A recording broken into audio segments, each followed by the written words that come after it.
if the Samsung Galaxy Fold is the future's looking pretty bleak.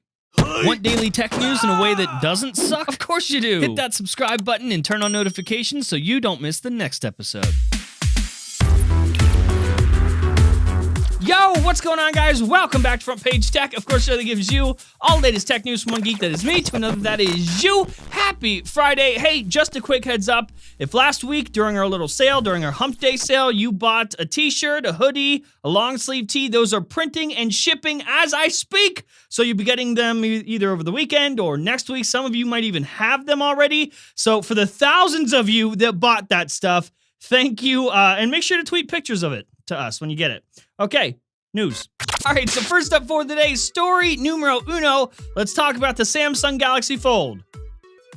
If you're new to this show, you may not know my opinion. If you're not new to this show, you definitely know my opinion on the Galaxy Fold. I believe that this sort of technology is amazing, right? It's crazy that we can do this, and folding tech in some way, shape, or form is the future, but not in this form factor, not in the phones that we carry every day. The concept itself is flawed. Not only was the execution flawed on this thing, but the concept of this is flawed. It's just not practical for the mass market. We don't need to make portable things more portable. That's not how it works. In fact, in most cases, this creates an extra step and more burden for the average consumer. But you know, luckily for everybody, Samsung fixed all that stuff. They made it way better, and even now, people are still talking about the Galaxy Fold. See, this tweet is just from 5 days ago, and he loves his Galaxy Fold. Oh, never mind. That shit's britches too. Anyway, according to Samsung, they have sold 1 million Galaxy Folds. That's what they are saying, at least. I don't really got any proof, but that's what they're saying. During the Disrupt event going on in Berlin, Samsung Electronics president Youngson. Is his name Youngson? Or is he just a son that is young? Youngson. On stage, he said, there's 1 million people that want to use this product at $2,000 each. So yeah, he's claiming that at least 1 million units of the Galaxy Fold have sold. Okay, so number one, I don't believe that. So I'm pretty sure it's somewhere under 1 million, but they just sort of round it up. And that's fine. A lot of people do that. That's cool. Still, either way, that's a lot. It's still a flop, but it's an impressive flop. A mainstream company like Samsung selling 1 million units of something is not that good compared to the tens of millions of other units they sell of other models. It sort of proves my point that the mainstream market doesn't want this, doesn't have a need for it, and it's just for 1 million nerds that thought it was cool. Because you know what? It is cool. And 1 million of us nerds we were like, yeah, that's cool. That's $2,000 cool. And even so, when companies say they sold this many, that's still a bit of a sleight of hand because sold doesn't mean shipped. If you remember, they did pre-orders for a while and then they canceled those because, well, you know. But then they started selling them again, so like 1 million sold doesn't technically mean that 1 million people have them, but we'll just give them the benefit of let's say a solid 1 million units actually shipped. 1 million people have a Galaxy Fold, or maybe they had to have a couple of them because the first one. Either way, it's an impressive flop. Still a flop, like a lot of flop, but an impressive flop. Jern, why do you only talk about phones? Why don't you ever talk about games and gaming stuff for us gamers? Well, hey there, gamers. How about some gaming stuff? During the Game Awards last night, Microsoft sort of, surprised us. Towards the beginning of the event, they showed the next Xbox, the Xbox Series Xbox. Oh, no, wait, Xbox Series X or Xbox Series 10? God damn you, Apple, and you messed up the X for everybody. So this is it, the Xbox Series Xbox, and it is, in fact, quite the box. But I know what you're asking. What's in the box? What's in the box? Okay, so according to Spencer and what he shared on stage, this Xbox Series Xbox will have visuals in 4K, 60 FPS, 60 frames per second, possibility of up to 120 frames per second. That's a lot. Also has support for variable refresh rate and 8K capabilities. It has a custom designed processor in the box with the latest Gen 2 and next generation RDNA architecture. That's thanks to the folks over at AMD. We'll also give you hardware-accelerated ray tracing and, according to them, a new level of performance never seen in a console. Well, I mean, I would fucking hope so. That's the point of new stuff. Basically, you can expect 4 times the power of the Xbox One X. They also gave you a look at the new Xbox wireless controller. Okay, looks cool. All right, it's cool. And for those of you wondering, this tall box, yes, you can lay it the other way. It can lay the other way, so now you don't have to look at it so tall. You know what? We did it. That feels pretty damn good. We finally talked about gaming stuff on this show, and it felt good. All that stuff I said, I have no idea what it means, but I said it, and it feels good. As far as I'm concerned, I know shit about this. I don't play the video games. I just set that shit to Wumbo and hope for the best. Okay, moving on. Good old AirPods. Am I right? They're super popular. But how popular? Well, according to a brand new report, an analyst report from yesterday, AirPods are so popular that they're about to surpass the peak sales of the iPod. Like, the iPod in peak popularity, AirPods about to pass that. That is fucking bonkers. Remember that report like last week or the week before? I can't keep track. All the days are blending together at this point. Remember the report that Apple was going to start shipping AirPods, like the actual real AirPods, in the boxes next year for iPhones? And when I say next year, I mean like 2020. They're going to ship AirPods in the boxes with the iPhones for free.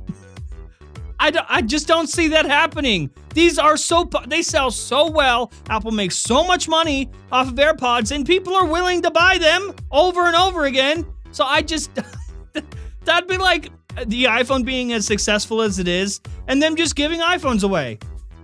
Just ship it in the box. That's it. That's all. You buy a Mac, you also get iPhone. Congratulations. AirPods are just so ridiculously, stupidly successful. It's just hard to see that they would ship them in iPhone. I would love to see it. Don't get me wrong. I would love to see that shit, but I don't feel like it's gonna happen. Andy Rubin is a bitch boy. Andy Rubin is a bitch boy, and now we have more proof of his bitchness. If you don't recall, Andy Rubin, a bunch of sexual harassment, sexual misconduct stuff. He abuses women and got away with it. In fact, the man got away with it so well that Google paid him to go away. They kicked him out of the company because he was sexually abusing the women in the company. So they kicked him out, but they also paid him millions and millions and millions and millions of dollars. And then a couple months ago, he tweets about a new phone, the new essential long dildo phone thing. And then everyone started talking about it as if they totally forgot that he's a predator. But your boy did not forget. I did not forget. And because I didn't forget, Andy Rubin blocked me, the creator of Android, blocked me on Twitter. So we made an episode about it. And in that episode, we had everybody tweet Andy Rubin is a bitch boy. And so many of you tweeted, in fact, the Toilet Squad is so strong that to this day, if you go to put it in on Twitter, it still comes up. Thousands of you tweeted Andy Rubin is the bitch boy. Again, that was a couple months ago when bitch boy blocked me on Twitter. But now everybody's a part of that club because yesterday he randomly just blocked everybody. Like, no joke. This asshat megadoof went on a blocking spree. Like, he set his Twitter account to private, and then everyone that was following him, he blocked everybody. Like, all the tech journalists, anybody important in tech, blocked. So they were tweeting about it yesterday, as well as just everybody. Everybody that was following Andy Rubin, he blocked. In fact, he went out of his way to block some people that weren't even following him and they never even talked to him before. Like Renee Ritchie, one of my favorite tech journalists. He just went over, blocked Renee Ritchie. I was talking to Renee last night, and he blocked Renee Ritchie, and Renee didn't even follow him. So I guess welcome to the club. Everybody else, you are also now blocked by Megadoof on Twitter. What? What a little bitch. Andy Rubin, just to think that he spent time on this. Either he personally did it, or he hired somebody to do it with his $90 million that he got after sexually abusing women at Google, and they kicked him out and gave him a bunch of money. Whether he had money to do that, so whether he hired somebody or did it himself, like, just to think that you blocked everybody on Twitter and made your account why even do that? Why not?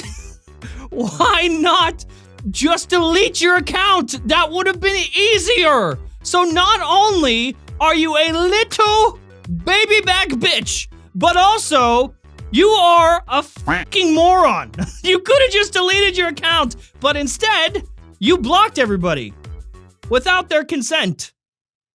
How ironic. Alrighty, so last up for the day, just a little bit of a bonus for you. We don't always do this, but sometimes for a very special someone, we love to spread that hot Toilet Squad love. It's a special kind of love. I want to start by saying, no, this is not an ad. Jomo did not ask me to do this, but I have to tell you. I hope that you've seen this already, but if you haven't, listen to me. Jonathan Morrison put out a video. Our boy Jomo put out a video, a review of the new Mac Pro, the Cheese Grater Mac Pro. And while everyone is laughing about the price, talking about specs, comparing it to PCs and all that other shit, he totally flipped the script. The man barely said a word. Like, literally, he is not in the video. And yet, this video that he released is my favorite video of the year. I'm not joking. It is by far the best review I have ever seen. And it's not about the spec sheet. It tells an actual story through experience, through real world use, through real world music producers just making good shit in real time. And it is incredible. I always talk about how most tech creators on YouTube or tech journalists online always fail to see or realize the bigger picture. Jomo, Jonathan Morrison, fucking gets it. He is a national treasure and should be protected at all costs. Go watch it. Go watch it right now and leave a comment saying, "Love you, Jomo," from Jern. For real, I'm not kidding. See how I'm not on the screen anymore? That's because you should click here. Click on John's video. Go there. Go watch it right now. See you tomorrow. Or it's tomorrow, Saturday. I don't know. See you sometime, but go watch this video. Thanks. Bye.